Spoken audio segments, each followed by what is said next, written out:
नीना दिल्ली के लिए उड़ान भर चुकी थी। उसकी निगाहें काले आसमान में खो सी गई थीं। उसे एक अजीब सा भारीपन महसूस हो रहा था। उसे इतना अजीब एक्सपीरियंस क्यों हो रहे थे? जैसे कुछ पीछे छूट गया हो, जैसे कुछ अधूरा रह गया हो। सोचते हुए उसने एक लंबी सांस ली, लेकिन घर वापसी के बारे में सोचकर एक सुकून उसके चेहरे पर पसर गया। दिल्ली में लैंड करते ही नीना को ऐसा लगा जैसे वो अपनी जिंदगी का एक महत्वपूर्ण हिस्सा पीछे छोड़ आई हो। चौधरी बाड़ी से उसे एक अलग सा जुड़ाव महसूस हो रहा था। अजीब बात है, वो सोचने लगी। उसने घर पहुंचकर अपना सामान बस जैसे तैसे पटक दिया। उसे अनपैक करना इतना भारी क्यों लग रहा था? ऐसा लग रहा था मानो उसके दो हिस्से हो चुके हैं। एक वो कहीं कोलकाता छोड़ आई हो और दूसरा बस नाम मात्र के लिए अपने साथ ले आई हो। सामान को यूं ही रखकर वो सोफा पर लेटी शून्य में ऊपर चलते हुए पंखे को ताक रही थी। उसे यहां वापस आकर सच में अच्छा नहीं लग रहा था। उसने सतीश को कॉल करके अपने लौटने की खबर दी। अब उसे भूख लगने लगी तो वो अनमने मन से उठी और गैस ऑन की। बर्तन में पानी लिया और उसे गर्म होने रखा। उसे ऐसा लग रहा था जैसे उसके हाथ सिर्फ चल रहे हैं, दिमाग नहीं। अचानक उबलते पानी की तेज आवाज से वो चौंकी। गैस पर पानी उबलने को था, लेकिन उसका ध्यान तो उबलते पानी पर था ही नहीं। ओ, सारा पानी गैस पर आ गया। कहते वो बर्तन उतारने के लिए हाथ बढ़ाया तो उसका हाथ जल गया। वो दौड़कर अपने बेडरूम में गई और बर्नॉल लगाया, जिससे उसे थोड़ी राहत मिली। उफ, बैठे बैठाए चोट लग जाती है। ये खाना बनाना इतना कॉम्प्लिकेटेड क्यों है?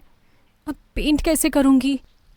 वो दोबारा किचन में गई, गैस ऑन किया, उसे सिम किया और नूडल्स का पैकेट खोलकर गर्म पानी में डाला। वो जो भी कर रही थी सब अनमने मन से हो रहा था। उसके मन में फिल्मों की तरह बैक टू बैक सेंसेस चल रहे थे।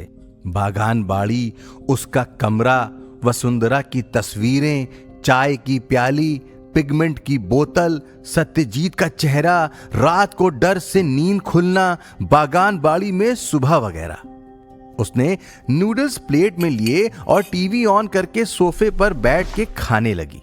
सामने सिर्फ नूडल्स देखकर उसे बागान बाड़ी के शंभू के बनाए पकवान याद आने लगे। इन दोनों दिनों में शंभू ने उसे क्या कुछ नहीं खिलाया। इतने अपनेपन की भावना विरले ही मिलती है। उसने फोर्क से कुछ नूडल्स उठाए ही थे कि उसकी डोरबेल बजी। इस वक्त कौन होगा? उसने जाकर गेट खोला तो सामने सतीश मौजूद था। वाह यार, तू तो full on business women type feel दे रही है। आपके पैर कभी इस शहर में तो कल किसी और शहर में। ये सब उस रईसजादे का जादू लग रहा है। कहते वो उसे हटाकर अंदर घुसा। सामने टेबल पर रखे नूडल्स पर उसकी नजर गई। नीना वहीं खड़ी उसे देख रही थी। नूडल्स देखकर सतीश ने कहा, वो तुझे मेरे आने की खबर कैसे मिल जाती है? तूने मेरे लिए नूडल्स बनाए? उसने नूडल्स फोर्क से उठाकर मुंह में डाले तो वो काफी गर्म था। बहुत गर्म है। किसी ज्वालामुखी से निकाल कर लाई है क्या? और वहां खड़ी मेरी मौत का नाश देख रही है। सतीश ये सब नीना की मुस्कुराहट पाने के लिए कर रहा था। उसने और नूडल्स फोर्क से उठाए और फू फू करके ठंडा करने लगा। पर तब तक उसने देख लिया था कि नीना कुछ खोई सी लग रही थी। नीना उसके बाजू में बैठ गई और उसके हाथ से फोर्क लेकर उसे खुद खाने लगी। सतीश ने कहा, हद है, ये मैंने अपने लिए ठंडा किया था। नीना ने खाते हुए कहा, तो और कर ले, थोड़ा काम कर लेगा तो मर नहीं जाएगा। वाओ, नई नीना वर्जन 2.0। वो मेरी पुरानी वाली को क्या कलकत्ते छोड़ आई हो? सतीश उसके खोए होने की वजह से पूछ बैठा। नीना थोड़ा डरते हुए अपने आजू बाजू देखने लगी। क्या? किसे छोड़ाई? वो सहमी सी बोली। सच में सटक गई है क्या? सतीश उसके व्यवहार में आए बदलाव को महसूस कर सकता था। यार, जब से आई हूं कुछ अच्छा नहीं लग रहा। जैसे कुछ पीछे छूट गया हो या कुछ अधूरा जैसे मुझे पूरा करना था। मतलब? वहां चौधरी बागान बाड़ी में कुछ अजीब सा लग रहा था, इसीलिए वापस आ गई। और अब घर आके बस वहीं के बारे में सोच रही हूँ। मैंने तो पहले ही आगाह किया था, लेकिन तुझे मेरी बात सुननी कहाँ होती है? नीना किसी सोच में खोई सी बोली। मुझे उस पेंटिंग को वहीं बनाना है, लेकिन वहां सब कुछ बहुत मिस्टीरियस था।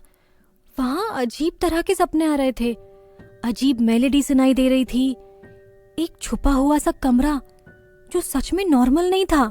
सतीश ही था जिससे वो अपनी हर बात कह सकती थी, अपना हर डर शेयर कर सकती थी।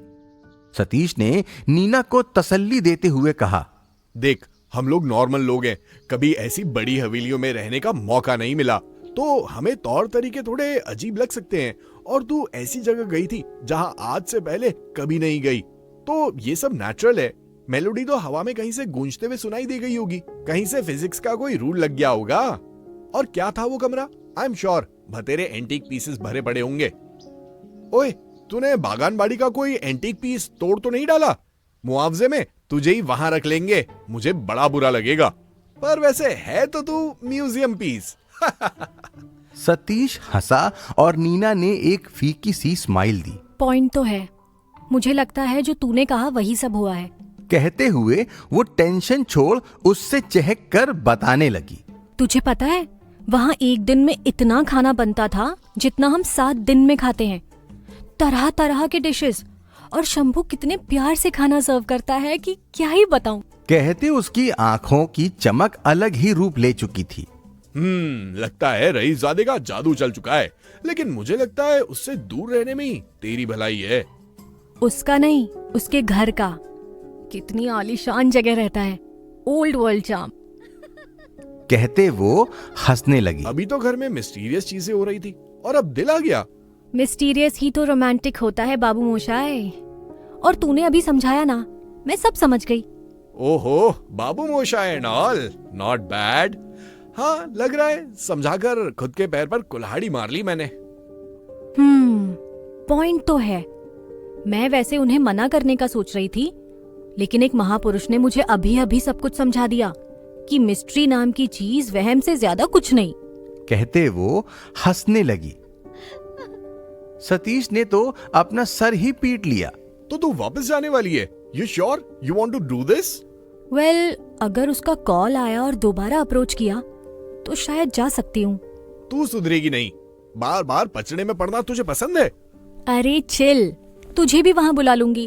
उनके पास बहुत से गेस्ट रूम्स हैं। हम दोनों एक ही हवेली में आजू बाजू के कमरे में रह लेंगे। चल हट, मुझे नहीं रहना तेरे रईसजादे के घर में। मेरी बात मान और सब भूलकर अपने आने वाले कामों पर ध्यान दे। इन चीजों से जितना दूर उतना अच्छा। मेरे रईसजादे से जलन। ओ प्लीज, और नूडल्स पड़े हैं क्या? दोनों की ना रुकने वाली चिट चैट और हंसी से नीना के घर का ड्राइंग रूम गूंज उठा। सतीश उसे अच्छे से समझाता था और जानता था। वो उसका डर दूर करते हुए उससे आगे पचड़ों में ना पड़ने की सलाह दे रहा था। दोनों ने साथ बैठकर नूडल्स खाए। फिर कुछ वक्त में सतीश जाने लगा और जाते में वो बोला, अच्छा सुन, एक आर्ट एग्जीबिशन है, उसकी डिटेल्स भेजता हूँ। कहते उसकी नजर उसके कलाई पर बने निशान पर पड़ी। ये रेडनेस तेरे हाथ पर कैसे? नीना को लगा वो सुबह जलने के बारे में बात कर रहा है। वो बोली, अरे ये उंगली नूडल्स बनाते वक्त जल गया। उंगली नहीं, कलाई देख, उस पर कैसे रेडनेस आई? कलाई? कहते उसने अपना हाथ संभाला तो उसकी कलाई के आसपास किसी की पकड़ के निशान थे। ये निशान किस चीज का है? वो ये तो भूल ही गई कि कल रात सपने में किसी ने उसका हाथ पकड़ा था। सतीश ने उसके चेहरे की उड़ती हवाइयां देख उसे समझाया। ध्यान का है तेरा आजकल? ज्यादा हुआ तो कॉल करना, डॉक्टर को दिखा देंगे। कहते हुए सतीश चला गया।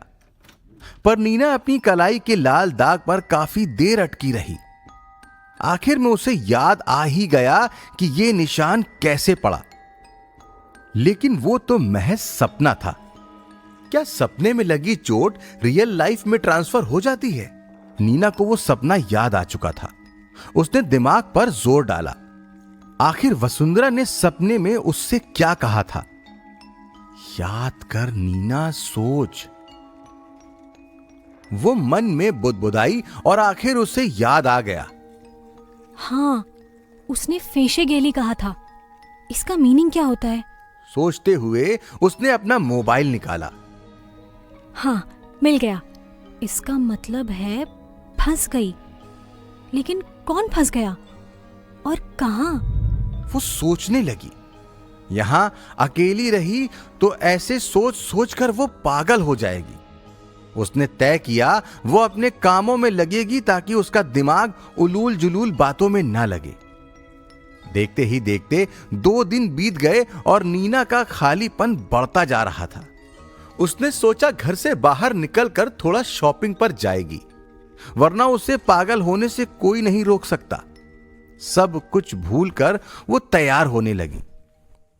पिंक कुर्ता, गले में स्कार्फ डाले वो खुद को मिरर में निहारने लगी।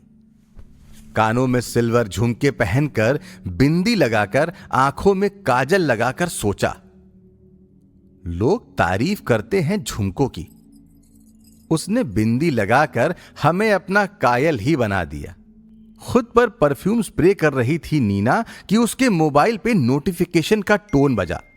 सत्यजीत के नंबर से मैसेज था। हेलो नीना, उम्मीद है आप सेफली पहुंच गई होंगी। कल के अपने व्यवहार के लिए मैं माफी मांगना चाहता हूं। एक आखिरी बार आपसे रिक्वेस्ट करना चाहूंगा कि आप वसुंधरा का पोर्ट्रेट बना दें। I will be ever grateful.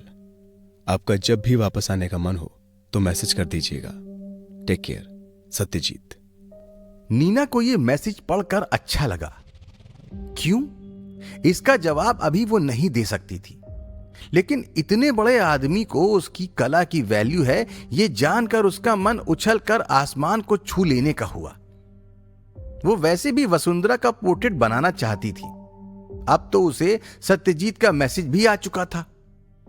खुशी से उसने अपना पर्स उठाया और बुदबुदाई, yes mister Chaudhary, I be back soon. पर आपको इतनी जल्दी जवाब नहीं दूंगी। वो निकल गई शॉपिंग के लिए। नीना ने ऑटो रिक्शा लेकर मेट्रो स्टेशन का रुख किया। मेट्रो में पहले तो उसे सीट नहीं मिली, लेकिन जैसे ही उसे सीट मिली उसकी नजर सामने खड़े बार बार उसे नजरें चुरा कर देखते शख्स पर पड़ी।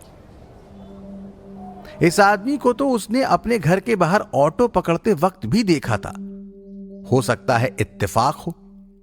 उसने उसे इग्नोर किया और अपने एयरपॉड्स पर गाने सुनने लगी। स्टेशन का नाम जैसे ही अनाउंस किया तो नीना अपने पर्स को संभाल कर खड़ी हो गई। उसने नजर घुमाकर देखा तो वो व्यक्ति उसके साथ ही उतर गया। नीना मार्केट तक चलते चलते बीच बीच में मुड़ती रही, ये देखने के लिए कि क्या वो बंदा अब भी उसके पीछे पीछे आ रहा है या नहीं। जब वो उसको नहीं दिखा तो आश्वस्त होके वो शॉपिंग पर कंसंट्रेट करने लगी। वो अपने फेवरेट दुकान पर पहुंची झुमके देखने के लिए, और वो शख्स भी रुककर बाजू वाले की दुकान पे कुछ देख रहा था। अब नीना घबरा गई। आखिर यह आदमी कौन है? वो आश्वस्त होने के लिए 3-4 दुकान गई और वो लगातार उसके बाजू वाली दुकान पर नजर आता। क्लियरली वो नीना को फॉलो कर रहा था। नीना ने उससे नजरें बचाकर छुपने में अपनी भलाई समझी, लेकिन उसकी नजर से बचना भी उससे आसान नहीं लग रहा था। कुछ देर की कोशिश के बाद आखिर नीना ने उससे पीछा छुड़वा ही लिया। वो परेशान होकर सोचने लगी, आजकल कोई सिटी सेफ नहीं रही। उसके घर के बाहर से मेट्रो में और अब यहां। कौन था वो बंदा जो नीना को फॉलो कर रहा था? या ये महज इत्तेफाक था? क्या ये व्यक्ति यूं ही रैंडमली उसका पीछा कर रहा था?